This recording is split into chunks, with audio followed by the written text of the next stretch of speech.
अस्सलाम वालेकुम स्टूडेंट्स। बेटा हमने लास्ट टाइम सिग्निफिकेंट फिगर की डेफिनेशंस, इसके रूल्स और इसको एक्यूरेट मेजरमेंट कैसे की जाती हैं ये सीखा था।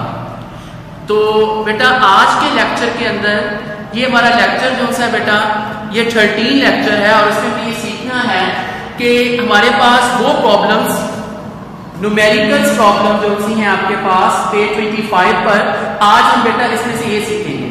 इसके अंदर बेटा ये जो प्रॉब्लम 1.1 है या 1.4, 1.5 ये बेटा आज मैं आपको ये वाली नहीं सिखाऊंगा क्योंकि ये आपको मैंने पहले लेक्चर 1 अगर आप देखेंगे फिजिक्स का लेक्चर 1 तो उसमें बेटा आपको मिल जाएंगे ये सारे स्टैंडर्ड हमारे पास स्टैंडर्ड फॉर्म यानी साइंटिफिक नोटेशन या प्रीफिक्सेस से रिलेटेड है। तो आज बेटा प्रॉब्लम से ये पेज 25 है और आज हम प्रॉब्लम सीखेंगे 1.3। जी बेटा आप आएंगे 1.3 प्रॉब्लम में। ये हमारे पास 1.3 प्रॉब्लम है बेटा। प्रॉब्लम को आपने प्रॉब्लम नहीं बनाना, ये बिल्कुल सिंपल है बेटा कि डिस्टेंस को किससे जाहिर करते हैं? सबसे पहले एस। हाँ जी बेटा डिस्टेंस को किससे जाहिर करते हैं? एस से जाहिर करते हैं। एस डिस्टेंस क्या है? Space between two points. Two points के दरमियान स्पेस को हम क्या कहते हैं या पाथ को हम क्या कहते हैं? डिस्टेंस। तो डिस्टेंस को एस से जाहिर करते हैं और आपके पास बेटा ये जो न्यूमेरिकल है ये क्या है मैं पढ़ देता हूं। Your hair growth at the rate of 1 millimetre per day, find the growth rate in nanometre per second. इसकी उर्दू सुन ले बेटा। योर हेयर ग्रो आपके बाल बढ़ते हैं at the rate of 1 millimetre per day, रोजाना 1 मिलीमीटर की शरह से। Find the growth rate in nanometre per second, तो आप इनके बढ़ने को नैनोमीटर पर सेकंड में मालूम करें। तो बेटा ये जो डिस्टेंस दिया है और डिस्टेंस को एस से जाहिर करते हैं 1 मिलीमीटर में आपको दिया गया है न्यूमेरिकल। ठीक हो गया बेटा। और मुझे कैसे पता चला कि डिस्टेंस है? ये बेटा मुझे पता चला मीटर से। हमारे पास मीटर किसका यूनिट है बेटा? डिस्टेंस का यूनिट है। मीटर किसका यूनिट है? डिस्टेंस का यूनिट है या फिर लेंथ का यूनिट मीटर है।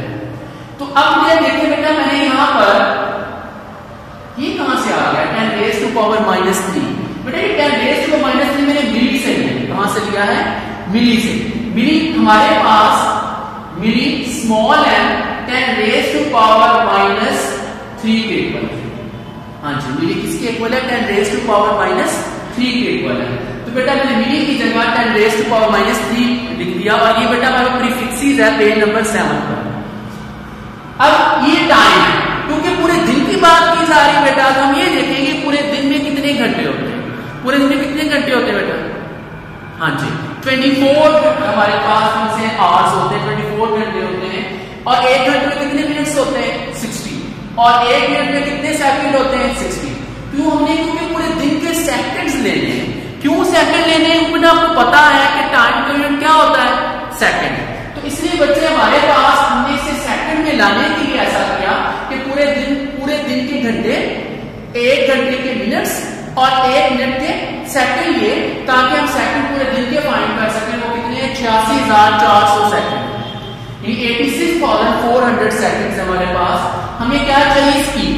क्या चाहिए? स्पीड। अब मुझे ये कैसे पता चला कि हमें स्पीड चाहिए? तो बेटा आप देखें कि हमारा जो न्यूमेरिकल है इसके अंदर बकायदा उसने लिखा है कि आप find the growth rate in nanometre per second. तो मीटर पर सेकंड मीटर किसका यूनिट है? स्पीड का यूनिट है। किसका यूनिट है? स्पीड का। तो पता चल गया कि हमने स्पीड फाइंड करनी है। स्पीड का फार्मूला क्या है बेटा?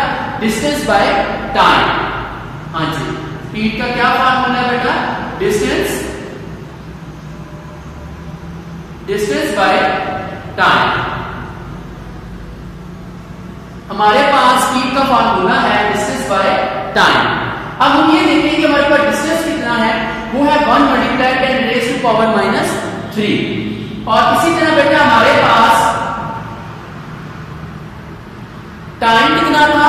86,400 सेकंड। 86,400 हमारे पास जो टाइम था सेकंड्स में। अब बेटा मैंने करना ये है, क्योंकि मुझे -3 से मतलब कोई प्रॉब्लम नहीं है, क्योंकि मुझे नैनो चाहिए। क्या चाहिए? Nanometre per second. नैनो किसके इक्वल है? सबसे पहले तो बेटा आप ये देखें कि जो नैनो है इसे स्मॉल n से जाहिर करते हैं और ये -9 के इक्वल है। नैनो किसके इक्वल बेटा? 10 रेज़ टू पावर -9। तो इसलिए -3 मैं नहीं इसे कुछ भी नहीं कहूंगा, बल्कि 1 को 86,400 पे डिवाइड करूंगा। सिर्फ 1 को मैं डिवाइड करूंगा 86,400 सेकंड पर, तो वो बेटा मेरे पास आ जाएगा answer 1.157 multiply 10 raise to power -5। यहां तक के लिए हमारा आ जाएगा कैलकुलेटर। और मल्टीप्लाई 10 रेज़ टू -3 कहां से आ रहा है? ये वही फिर दोबारा मैंने लिख दिया। अच्छा, अब बेटा दोनों की बेस 10 है ना, सेम बेस है, इसलिए इनकी जो वैल्यू है वो आपस में क्या हो जाएगी? काउंट हो जाएगी। तो -8 और -3 कितने होते हैं? -8 -5 और -3 -8 हो गए। अच्छा, अब क्योंकि मुझे क्या चाहिए? नैनो। तो नैनो की वैल्यू क्या थी बेटा? -9। यानी मुझे 1 माइनस और चाहिए। -8 तक मैं पहुंच गया हूं, -5 और -3 -8, मुझे 1 माइनस और चाहिए। तो मैं क्या करूंगा? मैं इस डेसिमल पॉइंट को अपने एक हिस्सा और आगे ले जाऊंगा। राइट साइड पर एक हिस्सा 1 से आगे ले जाऊंगा, एक हिस्सा और आगे ले जाऊंगा। उसकी वजह ये बेटा कि सिग्निफिकेंट फिगर्स में हमने ये सीखा है कि हमारे पास जब हम राइट से लेफ्ट जाते हैं बेटा, तो ये पॉजिटिव आती है सारी वैल्यूज, यानी 10 रेज़ टू पावर में जो वैल्यूज आती हैं वो पॉजिटिव आती है। और अगर यही हमारे पास राइट साइड पे आ जाए तो ये नेगेटिव में आती है। किसमें आती है? नेगेटिव में। तो अब बेटा हमारे पास यहाँ पर, क्योंकि मैंने एक हिस्सा लेफ्ट साइड पे लेके जाऊंगा आगे की तरफ, तो अब हमारे पास सॉरी राइट की तरफ लेके जाऊंगा। राइट में हमारे एक हिस्सा आगे गया डेसिमल पॉइंट, क्योंकि मैंने अब कितने हिस्से हमारे पास एक हिस्सा आगे गया है, तो मैंने -1 लिख दिया, क्योंकि जितने हिस्से आगे जाते जाते बेटा राइट साइड पर उतने ही माइनस हमारे पास क्या होते हैं बेटा? वो बढ़ते जाते हैं। तो हमारे पास एक हिस्सा आगे गए, सिर्फ 1 -1 जो सा बच्चे वो बढ़ेगा। बेस दोनों की फिर 10 है, तो -8 और -1 कितने होंगे? -9। -9 किसके इक्वल था बच्चे? नैनो के इक्वल। तो इसी मैंने -9 की जगह नैनो लिख दिया और स्पीड का यूनिट क्या है? Metre per second. नेक्स्ट बेटा हमारे पास अगला न्यूमेरिकल है, वो है 1.7। 1.7 न्यूमेरिकल जो सा बेटा हमारे पास है, a sacred gauge has 50 divisions on its circular scale. The pitch of the sacred gauge is 0.5 millimeter. What is its least count? हाँ जी, इसकी उर्दू सुन ले बेटा कि सैक्रियो गेज की 50 डिवीजन यानी 50 दर्जे हैं ऑन एक सर्कुलर स्केल। इसके सैक्रियो गेज के सर्कुलर स्केल में 50 डिवीजन यानी 50 दर्जे हैं और इसकी जो पिच है वो 0.5 मिलीमीटर है। तो आप उसका लीस्ट काउंट क्या है वो मालूम करें बेटा। इसमें से 1.6 न्यूमेरिकल मैंने प्रॉब्लम नहीं कर रहा, वो मैंने आपको पिछले लेक्चर्स में जो हमारा वर्नियर कैलिपर वाला लेक्चर था उसमें बेटा मैंने आपको सिखा दिया था।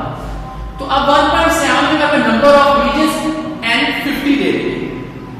पिच हमें तो बताया जा रहा है 0.5 मिलीमीटर, तो लीस्ट काउंट फाइंड करें बेटा। आप ये पेज नंबर 13 पे आना है, पेज नंबर 13 बेटा। देखिए नीचे फार्मूला लिखा हुआ है, पेज 13 पे नीचे फार्मूला लिखा हुआ है सैक्रियो गेज का लीस्ट काउंट फाइंड करने का। क्या है? Pitch of the screw gauge by number of division on circular scale. तो बेटा हमारे पास यहाँ भी हम यही लिखेंगे pitch of the screw gauge by number of division on circular scale. तो हमारी पिच कितनी है? 0.5 मिलीमीटर जो हमें दी गई है और नंबर ऑफ डिवीजन कितने हैं? 50। तो मैंने 0.5 को 50 पे डिवाइड किया तो 0.01 मिलीमीटर हमारे पास क्या आ गया? आंसर। अच्छा ना, ये तो आ गया आंसर मिलीमीटर में, लेकिन आपने इसको सेंटीमीटर में लाना है तो उसके लिए क्या करेंगे बच्चे? आप इसे 10 पे क्या करेंगे? डिवाइड कर देंगे। क्यों 10 पे डिवाइड करेंगे? क्योंकि 1 सेंटीमीटर में 10 मिलीमीटर होते हैं। 1 सेंटीमीटर में कितने मिलीमीटर होते हैं बेटा? 10 मिलीमीटर होते हैं। तो इसलिए मैंने क्या किया? इसे 10 पे डिवाइड कर दिया, क्योंकि हमारे पास जो 1 सेंटीमीटर है वो 10 मिलीमीटर के इक्वल है। तो 10 पे डिवाइड कर दिया, ये 0.001 सेंटीमीटर आंसर आ गया। नेक्स्ट बेटा हमारे पास न्यूमेरिकल है 1.10 पेज 26 पर। बेटा इसमें देखिए सिग्निफिकेंट फिगर है आपका 1.8 और 1.9। ये बेटा मैंने आपको लेक्चर नंबर 12 में बेटा सिखाया था सिग्निफिकेंट फिगर, इसलिए मैं ये दोबारा नहीं बताऊंगा आपको। तो अब 1.10 जो सा है हमारे पास, हम इसको सीखते हैं। A chocolate wrapper is 6.7 cm long and 5.4 cm width. Calculates area of resemble number of significant figure.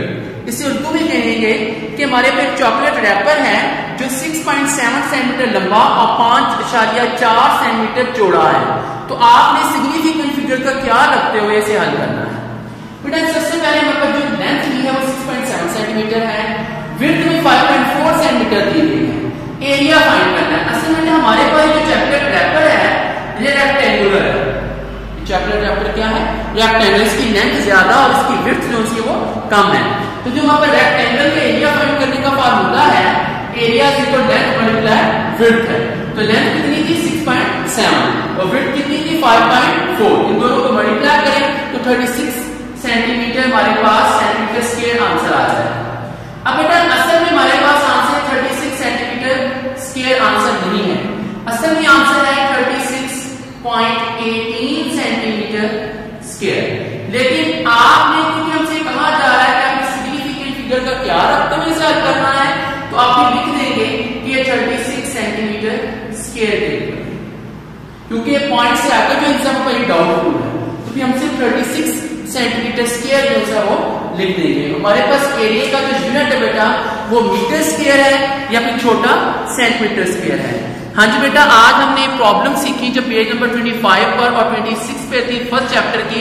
Next बेटा हम चैप्टर नंबर 2 शुरू करेंगे, उससे सीखेंगे। अल्लाह हाफिज बेटा।